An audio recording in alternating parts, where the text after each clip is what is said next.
السلام علیکم ورحمۃ اللہ وبرکاتہ نحمدہ ونصلی علی رسولہ الکریم اما بعد۔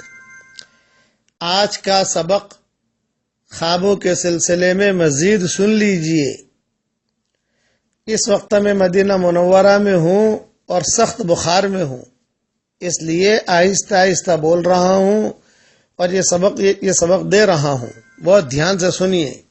مدینہ منورہ میں ایک بادشاہ تھا، اس نے سوچا کہ میں مدینہ منورہ میں ایسی مسجد بناؤں کہ جس میں صرف میرا پیسہ لگے اور کسی کا پیسہ نہ لگے۔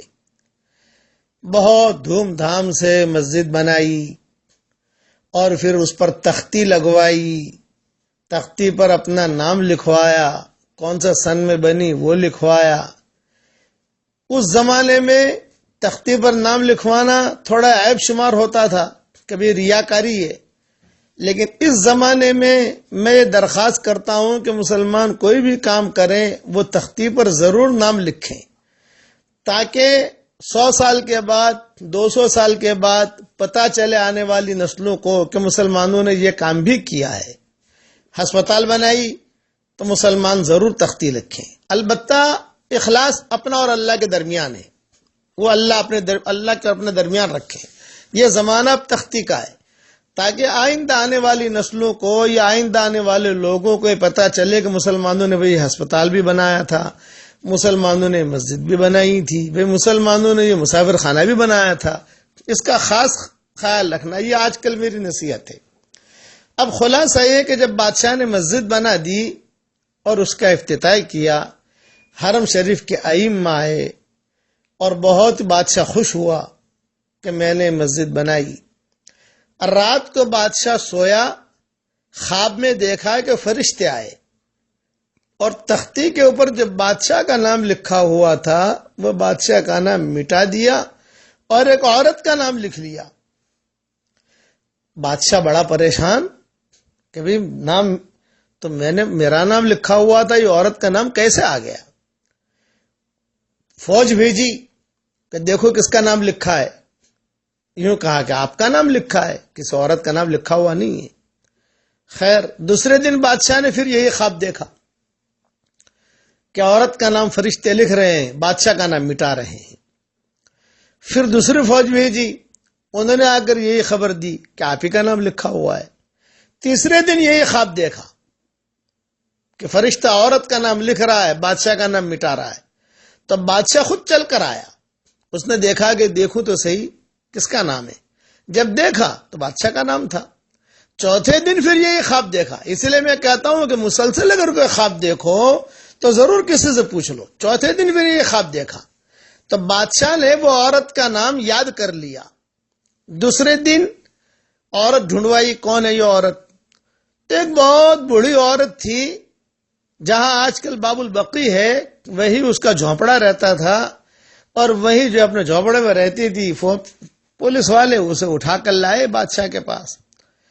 بادشاہ نے پوچھا بھی یہ مسجد بنی ہے تمہیں پتا ہے؟ یہ کہا ہاں آپ نے بنائی ہے۔ یہ کہا تم نے اس میں کوئی حصہ لیا ہے؟ اس عورت نے کہا کہ میں فقیر عورت، میں کہاں حصہ لوں اس میں، آپ تو بادشاہ ہیں اور میں کہاں حصہ لے سکتی ہوں۔ انہیں کہ کسی اعتبار سے حصہ لیا ہو؟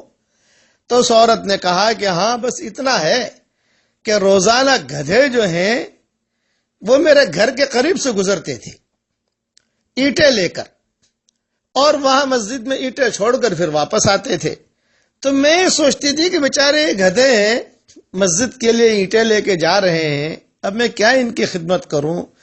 تو میں نے ان کے لیے پانی پینے کا انتظام کیا کہ ان کو میں پانی کا انتظام کروں۔ تو میں کنویں پر جا کر پانی اٹھا کے لاتی تھی اور یہاں میں رستے میں رکھ دیتی تھی، اور میں اللہ سے کہتی تھی کہ اللہ بادشاہ تو مسجد بنا رہا ہے، میں اس درجے تک تو پہنچ نہیں سکتی، بس میں گدھوں کے لیے پانی کا انتظام کرتی ہوں۔ تو روزانہ گدھے آتے جاتے میرے جھونپڑے کے پاس کھڑے رہتے اور پانی پی کر آگے بڑھتے، پانی پی کر واپس آتے۔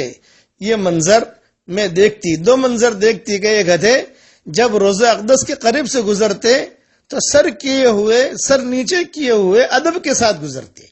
یہ روزانہ میں دیکھتی تھی کہ سر نیچے کیے ہوئے ادب کے ساتھ گزرتے اور روزانہ میرے یہاں سے پانی پیتے.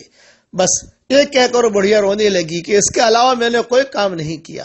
بادشاہ نے کہا کہ بس تو نے جو گدھوں کو پانی پلایا، اس پانی پلانے کی وجہ سے پوری مسجد کا ثواب تیرے حصے میں آ گیا.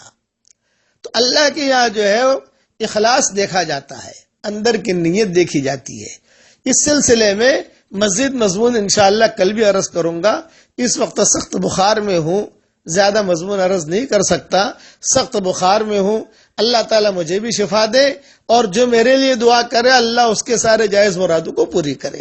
والسلام علیکم ورحمۃ اللہ وبرکاتہ، وآخر دعوانا ان الحمد للہ رب العالمین.